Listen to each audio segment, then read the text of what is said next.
The world spends $781 billion a year on weapons of war.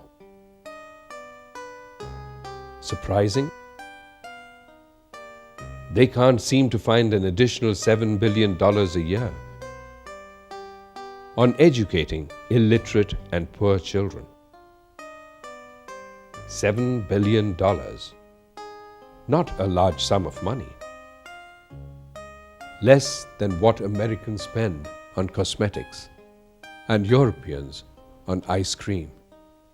Yet enough to educate all poor children in the world. Now you know the problem.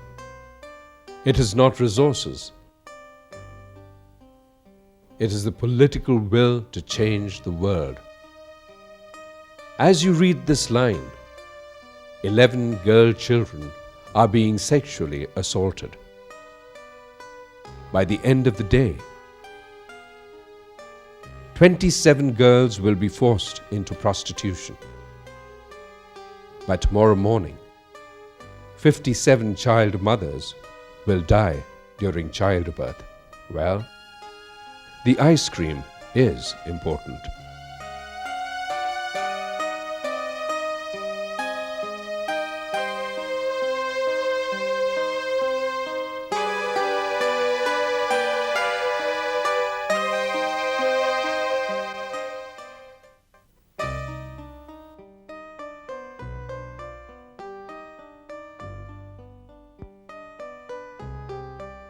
Little Mahalakshmi, 12 years old, comes from a fairly prosperous family.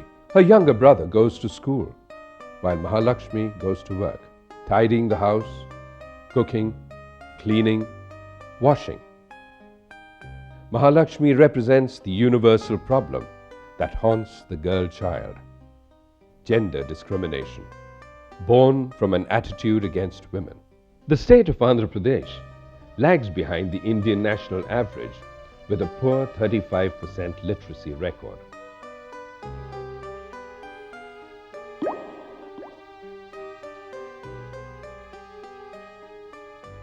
At the MV Foundation that helps distressed children, this child remembers.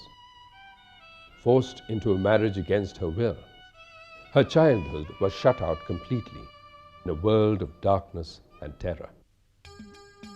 The MV Foundation serves as a home and a school, as a place of discipline and learning, a shelter from the harsh world outside.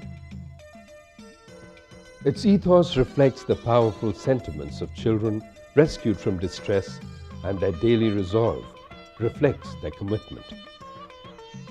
I am a soldier of society. I will fight injustice.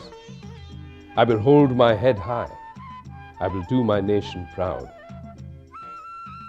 Like the great freedom stalwarts who studied by lampposts and gave back poverty its pride. These little stalwarts are superior citizens. The MV Foundation now has over 50,000 children under its care. It has revolutionized the entire district and has brought a strong ray of hope and cheer to every village. This child, explaining a scientific principle, can rival her counterpart in a distinguished private school. These children and their puppets show a creativity that sets them apart. Nature reasserts itself, always, yes, but not without help from healing hands.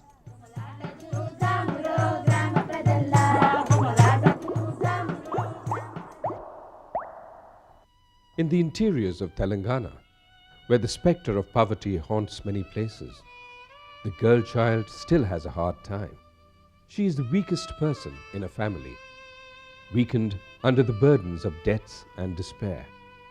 You can see her merge with the landscape, blending with the sheep or the forest, or the fields or the little bylanes in her village, serving, struggling, never complaining. Her life was written off before she was born. Indeed, People here still bear children for the sake of free labor. From sunrise to sunset, every day is the same. Work, work, and more work, till their limbs fold up and their eyes droop in exhaustion. These are not children. They are the slaves of their parents, and when they grow up, they will be sold off as slaves to their husbands. Education is not for them, nor enlightenment. Who wants an enlightened slave? These girls must never learn anything or get any ideas, lest they break their shackles and rebel. At the Sangareddy Mahila Samata Kendra Pranganam, we have over 40 young girl children from age 6 to 16, all rescued from child labor and early marriages. They joyfully join in all the activities with the enthusiasm of a bird taking its first flight. What touches us most is their ability to recover their lost childhood and innocence and forgive, if not forget, all the miseries of their past. But when they lay brush on paper, they remember. They remember the pain and sorrow they went through as child brides. But the wounds heal, and sometimes they heal surprisingly well. Thereafter, nature restores their softness, and they play and sing and dance, as any child would, when its heart is set free. But their inner cores are made of steel. There you can see a grit, a strength beyond their years, a determination to take on the world, to grow, to become somebody, to do something, and always to fight injustice. Sometimes mothers come to visit their children, to watch them grow, smile, and laugh. And though their faces appear wistful, their hearts are glad. At least this child has escaped my bitter fate. At least this child has broken free. The mothers bring what mothers always bring: things to eat, things to wear, words of advice, and eyes brimming with tears.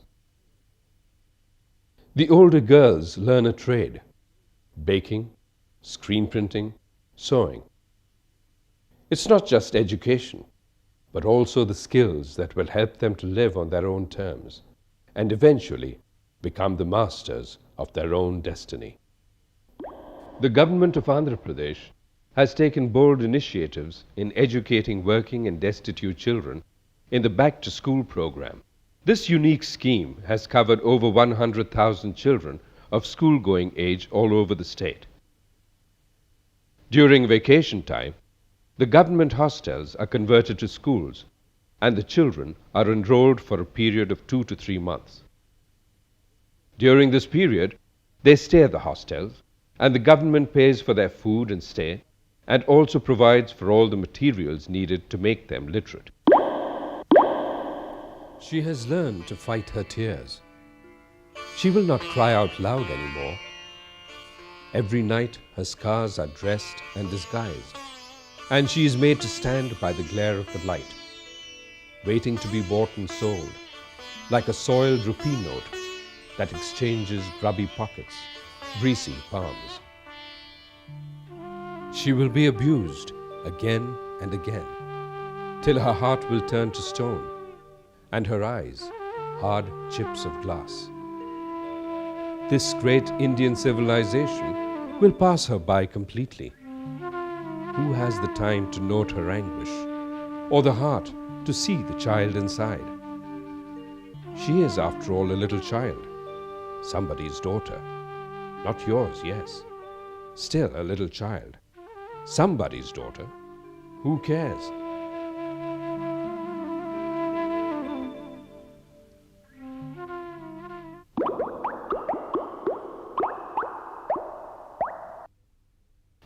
Several voluntary organizations like the AP Mahila Samata and the Telugu Mahila Pranganam have joined hands with government bodies like the Department of Women and Child Welfare.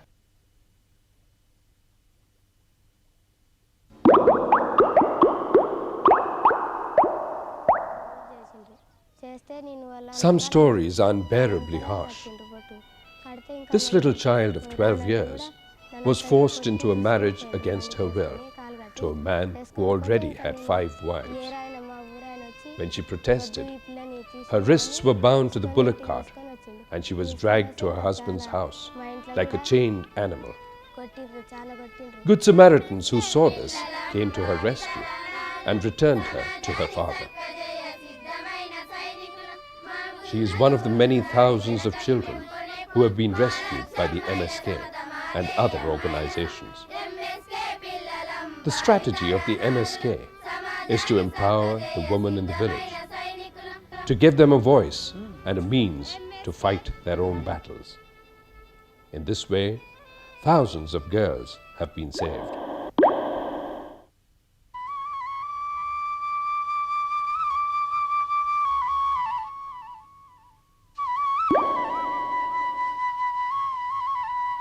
As the morning sun rises on the Paderu village, deep in the eastern Ghats, every adult in the family is engaged in an important mission to prepare the children to go to school. A few years ago, not one child in this village knew how to read or write. The nearest school was too far away for the little children to walk up and down. This problem was solved by bringing the school to the village, making it more accessible. Now, every single child goes to school. The Paderu experiment has proved what social workers have long since known. Illiteracy can be wiped out by a modest measure of the right effort. This experiment, conducted under the aegis of the Integrated Tribal Development Agency, a state government organization, has been an unqualified success.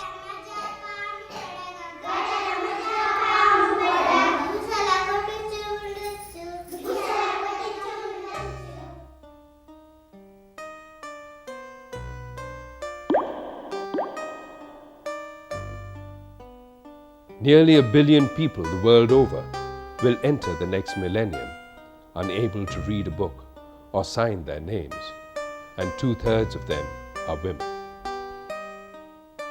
This total includes more than 130 million school-age children. 73 million of them are girls who are growing up without any access to basic education. This world is divided into 2 kinds of people: those who care enough to help improve the situation, and those who have walled their minds and refuse to see the agony of fellow human beings. The UNICEF, in partnership with many institutions, state governments, and foundations, will continue to strive towards improving the lot of all deprived children, and in particular, the girl child. With your help, they will be able to do it that much faster.